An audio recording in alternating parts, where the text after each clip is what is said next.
Baik. Assalamualaikum warahmatullahi wabarakatuh. Perkenalkan, nama saya Lia Friana dengan NIM 2018 051 0401, mata kuliah Seminar Hubungan Internasional dengan dosen pengampu Bapak Takdir Ali Mukti. Baik, di sini saya akan mempresentasikan terkait dengan dua jurnal yang sudah saya review sebelumnya.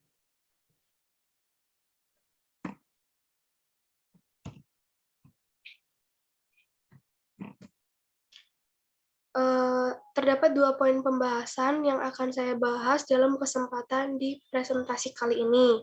Yang pertama adalah review jurnal para diplomasi polis and regional autonomy in Indonesia and Korea, dan yang kedua ada review jurnal rezim kerjasama Sosek Malindo, Kalimantan Timur, Sabah, mengukur derajat compliance partisipan perjanjian.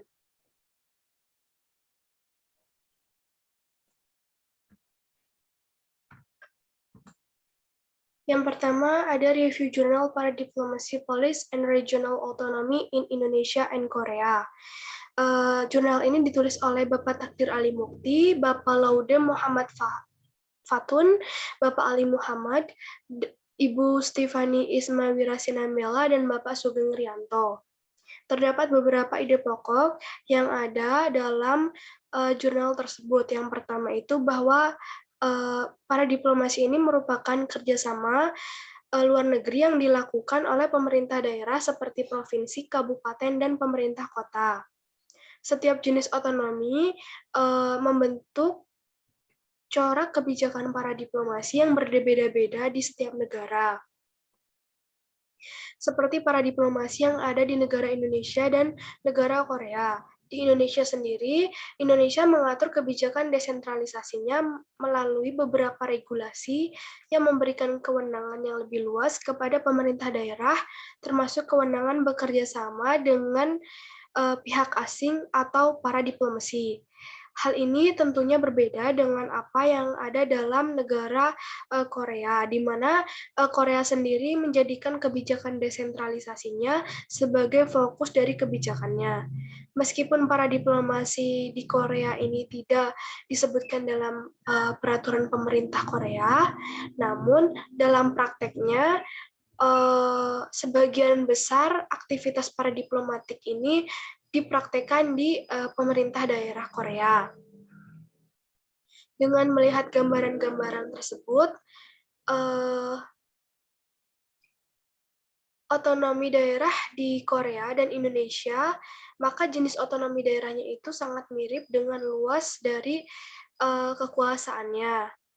Namun, pada tatanan praktis, para diplomasi di Korea ini cenderung lebih fleksibilitas jika dibandingkan dengan para diplomasi yang ada di Indonesia. Para diplomasi di Indonesia ini memiliki dua sisi yang berbeda. Di samping menjadi instrumen untuk pembangunan, juga menjadi instrumen untuk memperkuat identitas etnonasionalisme untuk memperjuangkan hak penentuan nasib sendiri. Jurnal ini lebih memfokuskan pembahasannya terhadap politik para diplomasi di negara Indonesia dan juga negara Korea untuk mengidentifikasi jenis-jenis dari kebijakan para diplomasi yang akan diterapkan di negara tersebut. Indonesia dan Korea ini memiliki dasar yang sama dalam menjalankan roda pemerintahannya. Dalam menjalankan kebijakan para diplomasinya, pemerintah Indonesia lebih memperketat pengawasannya terhadap kebijakan para diplomasi di pemerintah daerah. Sedangkan pemerintah Korea cenderung memberikan kebebasan terhadap pemerintah daerah dalam menjalin hubungan kerjasama dengan pihak asing di berbagai aspek.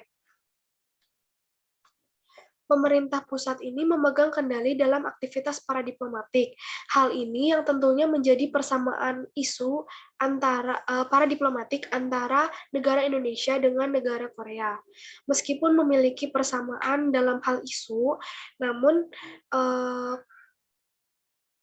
kondisi politik dalam negeri Indonesia dan juga kondisi politik dalam negeri Indonesia, Korea mengidentifikasikan adanya perbedaan. Perbedaan ini yang tentunya mempengaruhi masing-masing negara dalam mempertimbangkan dan juga memutuskan kebijakan para diplomasi yang akan diterapkan di negaranya.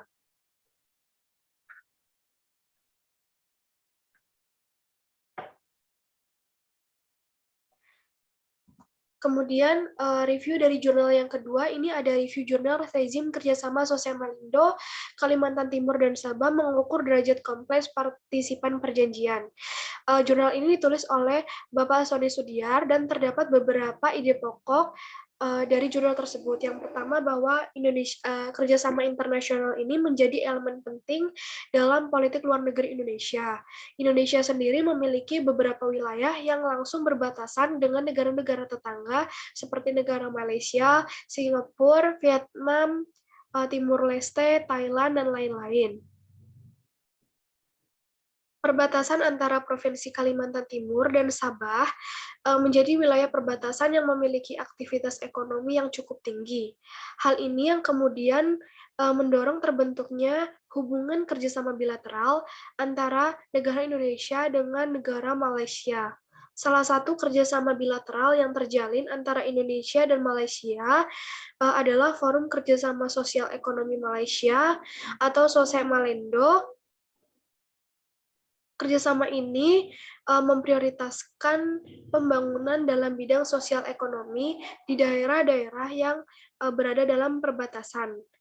Kerjasama SOSEMALENDO ini bertujuan untuk memperbaiki tingkat kesejahteraan masyarakat yang berada di wilayah perbatasan. Kerjasama SOSEMALENDO pertama kali dimulai pada tahun 1985 di perbatasan Kalimantan Barat dengan Sarawak. Kemudian pada tahun 1995, kerjasama ini ada di perbatasan Kalimantan Timur dengan Sabah. Setelah memasuki tahun yang ke-15, kerjasama SOSEMALENDO ini menunjukkan adanya hubungan yang dinamis. Saat ini terdapat 7 kertas kerjasama yang telah disepakati antara pemerintah Provinsi Kalimantan Timur dengan pemerintah negeri Sabah.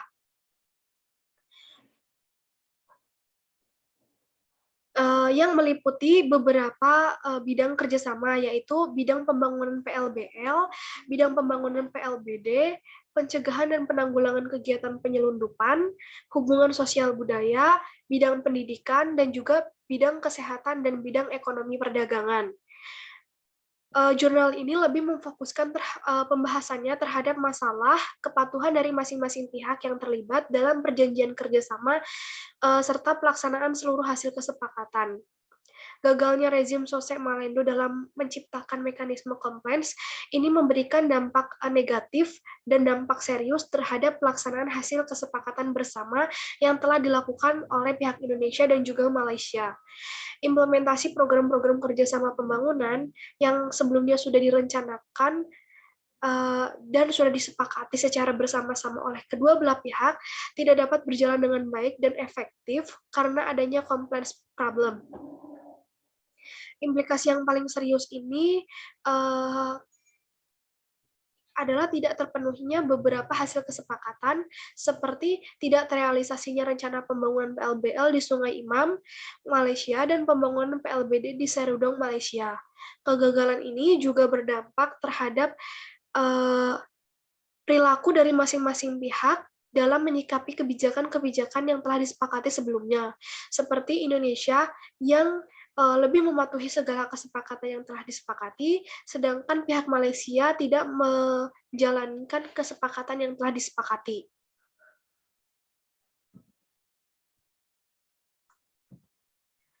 Kemudian ada kombinasi dari dua artikel dan topik yang akan diajukan. Dari dua artikel di atas, tentang kerjasama luar negeri yang dilakukan antara pemerintah daerah dengan pihak asing. Dari dua artikel di atas juga dapat disimpulkan bahwa setiap negara ini memiliki kebijakan yang berbeda-beda dalam menjalankan kebijakan para diplomasinya. Hal ini dipengaruhi oleh kondisi politik yang berbeda dari setiap negara, seperti di negara Indonesia dan negara Korea, meskipun kedua negara tersebut memiliki dasar yang sama dalam menjalankan roda pemerintahannya. Kemudian, setiap negara ini memiliki sikap yang berbeda dalam menyikapi kebijakan-kebijakan yang telah disepakati bersama. Seperti negara Indonesia yang cenderung mematuhi segala kesepakatan dengan Malaysia, sedangkan pihak Malaysia tidak menjalankan kesepakatan yang disepakati dalam Perjanjian Sosek Malendo. Kemudian topik yang akan saya ajukan dalam proposal yakni adalah analisis kebijakan Indonesia terhadap investasi asing dari Cina dalam bidang infrastruktur di era Presiden Joko Widodo. Sekian presentasi dari saya. Jika ada kurang dan lebihnya saya mohon maaf. Billahi taufiq wal hidayah.